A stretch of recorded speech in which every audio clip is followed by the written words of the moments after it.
ಬದುಕಿನ ಸಾಧನೆಯ ತುದಿ ತಲುಪಲು ಅಪಹಪಿಸುವ ಅರೇಬಿಯ ನೇತಾರರಿಗೆ ಇಸ್ಲಾಂ ಅದಕ್ಕಿರುವ ನೇರ ದಾರಿ ಅನ್ನುವುದು ಬಹುತೇಕ ಅರ್ಥವಾಗಿತ್ತು. ತಮ್ಮ ಪರಂಪರಾಗತ ಆಚಾರ ವಿಚಾರಗಳನ್ನು ಏನೂ ಅಲ್ಲವೆನ್ನುವುದು ಇಸ್ಲಾಂ ಸ್ವೀಕರಿಸಲು ಅಸಾಧ್ಯವಾದ ವಿಷಯ. ಇದು ಒಟ್ಟೊಟ್ಟಿಗೆ ಆಡಿ ಬೆಳೆದ ಮುಹಮ್ಮದ್ ಸಲ್ಲಲ್ಲಾಹು ಅಲೈಹಿ ವಸಲ್ಲಮರವರು ಮತ್ತು ಕುರೈಶಿ ಪ್ರಮುಖರಾದ ಉತ್ಬಾ, ಶೈಬಾ, ಅಬು ಸುಫಿಯಾನ್, ಅಬು ಜಹಲ್ನಂತಹ ಯುವಕರು ಬದ್ಧ ಶತ್ರುಗಳಾಗುವಂತೆ ಮಾಡಿತು. ಈ ನಡುವೆ ಇಸ್ಲಾಂ ಸ್ವೀಕರಿಸುತ್ತಿದ್ದ ಮಕ್ಕಾದ ಯುವಕರು ಮತ್ತು ಬಡವರು ಏಕಕಾಲಕ್ಕೆ ವಿಶ್ವಾಸ ಇರಿಸಿದವರೇನೂ ಆಗಿರಲಿಲ್ಲ. ಅವರು ಯಾರೂ ಕೂಡ ದಿವ್ಯ ಸಂದೇಶವನ್ನು ಪ್ರವಾದಿ ಸಲ್ಲಲ್ಲಾಹು ಅಲೈಹಿ ವಸಲ್ಲಮರನ್ನು ಉದ್ದೇಶಪೂರ್ವಕವಾಗಿ ನಿರ್ಲಕ್ಷ್ಯ ಮಾಡುತ್ತಿರಲಿಲ್ಲ. ಅವರ ಆ ಗುಣ ಇಸ್ಲಾಮಿನ ಸೌಂದರ್ಯವನ್ನು ಅನುಭವಿಸುವ ಭಾಗ್ಯ ತಂದುಕೊಟ್ಟಿತ್ತು. ಇತ್ತ ಕಡೆ ಶತ್ರುಪಾಲಯದ ಉಪಟಳ ಹೆಚ್ಚಾಗುತ್ತಾ ಹೋಯಿತು. ಚುಚ್ಚುನುಡಿಗಳು, ವ್ಯಂಗ್ಯ, ಕುಹಕ ಅದರ ಭಾಗವಾಗಿತ್ತು. ಒಂದು ದಿನ ಕುರೈಶಿಗಳು ತಮ್ಮ ಎಲ್ಲೆಯನ್ನು ಮೀರಿ ಪ್ರವಾದಿ ಸಲ್ಲಲ್ಲಾಹು ಅಲೈಹಿ ವಸಲ್ಲಮರವರಿಗೆ ಈ ರೀತಿ ಸವಾಲೆಸೆಯುತ್ತಾರೆ: ನೀನು ನಿಜವಾದ ಪ್ರವಾದಿ ಆಗಿದ್ದಲ್ಲಿ ಅದು ಮೇಲೆ ಉದಯಿಸುತ್ತಿರುವ ಚಂದ್ರನನ್ನು 2 ತುಂಡಾಗಿಸಿ ತೋರಿಸು, ಆಗ ನಿನ್ನ ಪ್ರವಾದಿತ್ವದಲ್ಲಿ ವಿಶ್ವಾಸ ಇರಿಸುತ್ತೇವೆ. ಆ ಜಾಗದಲ್ಲಿ ಅವಿಶ್ವಾಸಿಗಳಲ್ಲದೆ ವಿಶ್ವಾಸಿಗಳು ನೆರೆದಿದ್ದರು. ಎಲ್ಲರ ದೃಷ್ಟಿ ಈಗ ಪ್ರವಾದಿ ಸಲ್ಲಲ್ಲಾಹು ಅಲೈಹಿ ವಸಲ್ಲಮರತ್ತ ನೆಟ್ಟಿತು. ಇದಕ್ಕಿಂತ ಮೊದಲು ಸಂಪತ್ತಿಗೆ ಬೇಡಿಕೆ ಇಡಲು ಶತ್ರುಗಳು ಸವಾಲಿಸಿದಾಗ ಸರಿಸಾಗಾಟಾಗಿ ತಿರಸ್ಕರಿಸಿದ್ದ ಪ್ರವಾದಿ ಸಲ್ಲಲ್ಲಾಹು ಅಲೈಹಿ ವಸಲ್ಲಮರವರು ಈ ಸಲ ಅವರ ಸವಾಲನ್ನು ಸ್ವೀಕರಿಸಿ ಅಲ್ಲಾಹನೊಂದಿಗೆ ಪ್ರಾರ್ಥಿಸಿದರು. ಎಲ್ಲರ ದೃಷ್ಟಿ ಈಗ ಆಕಾಶದತ್ತ. ನೋಡುತ್ತಲೇ ಚಂದ್ರ 2 ತುಂಡುಗಳಾಗಿ ಬೀಳುತ್ತಿರುವ ದೃಶ್ಯ ಅವರೆಲ್ಲರನ್ನು ಆಶ್ಚರ್ಯಚಕಿತಗೊಳಿಸಿತು. ವಿಶ್ವಾಸಿಗಳ ಆನಂದಕ್ಕಂತೂ ಪಾರವೇ ಇರಲಿಲ್ಲ. ಚಂದ್ರನ ಒಂದು ಭಾಗ ಪರ್ವತದ ಮೇಲೆಯೂ ಇನ್ನೊಂದು ಭಾಗ ಅದರಾಚೆಗೆ ಬಿದ್ದು ಜ್ವಲಿಸಿತು. ಆದರೆ ಅಂದೊತ್ತದ ಕೂಪದಲ್ಲಿ ಮುಳುಗಿದ್ದ ಬಹುತೇಕ ಅವಿಶ್ವಾಸಿಗಳು ಅದನ್ನು ಮಾಯಾಜಾಲವೆಂದು ಕರೆದರೆ, ಇನ್ನು ಕೆಲವರು ಇಸ್ಲಾಮಿಗೆ ಪ್ರವೇಶಿಸಿದರು. ಈ ಅದ್ಭುತ ಘಟನೆಯನ್ನು ಅಂದಿನ ಕಾಲದಲ್ಲಿ ಕೇರಳವನ್ನು ಆಳುತ್ತಿದ್ದ ಚೇರಮನ್ ಪೆರುಮಾಳ್ ಮಹಾರಾಜನು ತನ್ನ ಅರಮನೆಯಲ್ಲಿ ಆಕಾಶ ನೋಡುತ್ತಿದ್ದಾಗ ಕಂಡು ವ್ಯಾಪಾರಕ್ಕೆಂದು ಬರುತ್ತಿದ್ದ ಅರಬ್ಬಿಗಳೊಂದಿಗೆ ಮಾಹಿತಿ ಪಡೆದು ಪ್ರವಾದಿ ಮುಹಮ್ಮದ್ ಸಲ್ಲಲ್ಲಾಹು ಅಲೈಹಿ ವಸಲ್ಲಮರನ್ನು ಭೇಟಿಯಾಗಿ ಇಸ್ಲಾಂ ಸ್ವೀಕರಿಸಿದ್ದು, ನಂತರ ಕೇರಳಕ್ಕೆ ಮರಳುವ ದಾರಿ ಮಧ್ಯದಲ್ಲಿ ರೋಗಕ್ಕೆ ತುತ್ತಾಗಿ ಮರಣ ಹೊಂದಿದ್ದು, ಜೊತೆಗಿದ್ದವರು ಕೇರಳ ತಲುಪಿ ಇಸ್ಲಾಂ ಪ್ರಚುರಪಡಿಸಿದ್ದು ಎಲ್ಲ ಇತಿಹಾಸ. ಹಾಗೆ ಈ ಅದ್ಭುತ ಪವಾಡದಿಂದ ಮಕ್ಕದಲ್ಲಿ ಹಲವರು ಇಸ್ಲಾಂ ಸ್ವೀಕರಿಸಿದ್ದರು. ಅವಿಶ್ವಾಸಿಗಳ ಇಂತಹ ಅಪಹಾಸ್ಯದ ಸವಾಲುಗಳಿಗೆ ಅಲ್ಲಾಹನು ಉತ್ತರಿಸಿದ್ದು ಬಹಳ ಅಪರೂಪ ಅನ್ನಬಹುದು.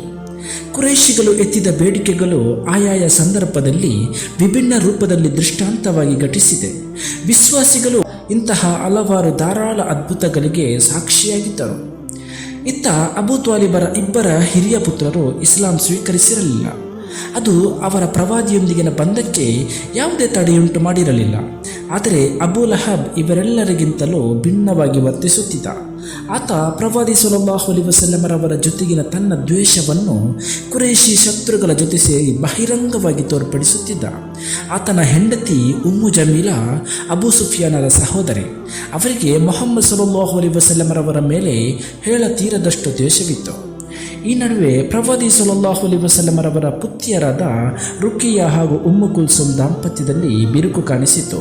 ಈ 2 ಪುತ್ರಿಯರನ್ನು ಅಬೂ ಲಹಬ್ ಮಕ್ಕಳು ವಿವಾಹವಾಗಿದ್ದರು. ಪ್ರವಾದಿ ಸಲ್ಲಲ್ಲಾಹು ಅಲೈಹಿ ವಸಲ್ಲಮರೊಂದಿಗಿನ ದ್ವೇಷದಿಂದ ತಮ್ಮ ಹೆಂಡತಿಯರಿಗೆ ವಿಚ್ಛೇದನ ಕೊಟ್ಟು ತವರ ಮನೆಗೆ ಕಳುಹಿಸಿದ್ದು ಉಮ್ಮು ಜಮೀಲಗೆ ಅತೀವ ಸಂತೋಷವನ್ನು ನೀಡಿತು. ಈ ಖುಷಿ ಹೆಚ್ಚು ದಿನ ಬಾಳಿಕೆ ಬರಲಿಲ್ಲ. ಕಾರಣ, ಉಮಯ್ಯ ಕುಲದ ಧನಿಕ ಉಸ್ಮಾನ್ ಇಬ್ನ್ ಅಫ್ಫಾನ್ ರಲಿಯಲ್ಲಾಹು ಅನ್ಹುರವರು ರುಕಿಯಾರನ್ನು ಮರುವಿವಾಹವಾದರು. ಇದರಿಂದ ಉಮ್ಮು ಜಮೀಲರಿಗೆ ತೀವ್ರ ಸಂಕಟವಾಯಿತು.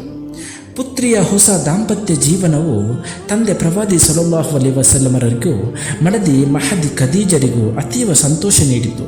ರುಕಿಯರಿಗೂ ಅಷ್ಟೇ. ಹೊಸ ದಾಂಪತ್ಯದ ಬದುಕು ನೆಮ್ಮದಿಯ ಗೂಡಾಯಿತು.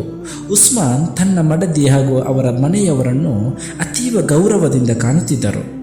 ಪ್ರವಾದಿ ಸಲ್ಲಲ್ಲಾಹು ಅಲೈಹಿ ವಸಲ್ಲಮರವರ ಪುತ್ರಿಯರಲ್ಲಿ ರುಕಿಯಾ ರಲಿಯಲ್ಲಾಹು ಅನ್ಹರವರು ಅತ್ಯಂತ ಸುಂದರಿಯಾಗಿದ್ದರು. ಅಂದಿನ ಕಾಲದಲ್ಲಿ ಇಡೀ ಮಕ್ಕಾದಲ್ಲಿ ರುಕಿಯಾರಷ್ಟು ಸುಂದರಿ ಬೇರೆಯೊಬ್ಬರು ಇರಲಿಲ್ಲ. ಉಸ್ಮಾನ್ ರಲಿಯಲ್ಲಾಹು ಅನ್ಹರವರು ಕೂಡ ಅತ್ಯಂತ ಸುರದ್ರೂಪಿ ವ್ಯಕ್ತಿತ್ವವನ್ನು ಹೊಂದಿದ್ದರು. ಈ ದಂಪತಿಗಳನ್ನು ಕಾಣುವಾಗ ಪ್ರವಾದಿ ಸಲ್ಲಲ್ಲಾಹು ಅಲೈಹಿ ವಸಲ್ಲಮರವರು ಅತ್ಯಂತ ಆಹ್ಲಾದ ಭರಿತರಾಗುತ್ತಿದ್ದರು. ಅಂತಹ ಸಂದರ್ಭದಲ್ಲಿ ಅವರು, ಅಲ್ಲಾಹನು ಸುರಸುಂದರನಾಗಿದ್ದಾನೆ, ಅವನು ಸೌಂದರ್ಯವನ್ನು ಇಷ್ಟಪಡುತ್ತಾನೆ ಎನ್ನುತ್ತಿದ್ದರು. ವಿವಾಹವಾದ ಕೆಲವು ದಿನಗಳ ಬಳಿಕ ನವ ದಂಪತಿಗಳಿಬ್ಬರು ಮಕ್ಕದಿಂದ ಹೊರಗೆ ಹೋಗಿದ್ದರು. ಆ ವೇಳೆ ಪುತ್ರಿ ಹಾಗೂ ಅಳಿಯನ ಕುಶಲ ವಿಚಾರಿಸಲು ಪ್ರವಾದಿ ಸಲ್ಲಲ್ಲಾಹು ಅಲೈಹಿ ವಸಲ್ಲಂ ರವರು ಒಬ್ಬ ವ್ಯಕ್ತಿಯನ್ನು ಅತ್ತ ಕಡೆ ಕಳುಹಿಸುತ್ತಾರೆ. ಆದರೆ ಆತ ಎಷ್ಟೇ ಹೊತ್ತಾದರೂ ಆ ವ್ಯಕ್ತಿಯ ಪತ್ತೆ ಇರಲಿಲ್ಲ. ಪ್ರವಾದಿ ಸಲ್ಲಲ್ಲಾಹು ಅಲೈಹಿ ವಸಲ್ಲಂ ರವರು ಆ ವ್ಯಕ್ತಿಗಾಗಿ ಕಾಯುತ್ತಿದ್ದರು. ಬಹಳ ಹೊತ್ತಿನ ಬಳಿಕ ಆ ವ್ಯಕ್ತಿಯ ಆಗಮನವಾಯಿತು. ಆಗ ಪ್ರವಾದಿ ಸಲ್ಲಲ್ಲಾಹು ಅಲೈಹಿ ವಸಲ್ಲಂ ರವರು ಕೇಳಿದರು, ಏನಾಯಿತು, ಯಾಕೆ ಇಷ್ಟೊಂದು ತಡವಾಯಿತು? ಆ ವ್ಯಕ್ತಿಯ ಮಾತುಗಳು ತಡವರಿಸತೊಡಗಿತು. ನವದಂಪತಿಗಳಿಗೆ ಏನಾಯಿತು, ಆ ವ್ಯಕ್ತಿ ಯಾಕೆ ತಡವರಿಸಿದರು, ಇದೆಲ್ಲ ಪರಿಪೂರ್ಣ ಮಾಹಿತಿ ನಾಳೆಯ ಸಂಚಿಕೆಯಲ್ಲಿ ನಿಮ್ಮ ಮುಂದಿಡುತ್ತೇನೆ. ನಮ್ಮನ್ನು ಪ್ರೋತ್ಸಾಹಿಸಲು ನೀವು ಮಾಡಬೇಕಿರೋದು ಇಷ್ಟು. ಈ ವಿಡಿಯೋವನ್ನು ನಿಮ್ಮ ಪ್ರೀತಿ ಪಾತ್ರರಿಗೆ ಶೇರ್ ಮಾಡಿ ಮತ್ತು ನಮ್ಮ ಚಾನಲನ್ನು ಸಬ್ಸ್ಕ್ರೈಬ್ ಮಾಡಿ. ಅಸ್ಸಲಾಮು ಅಲೈಕುಂ ವರಹಮತುಲ್ಲಾಹಿ ವಬರಕಾತುಹು.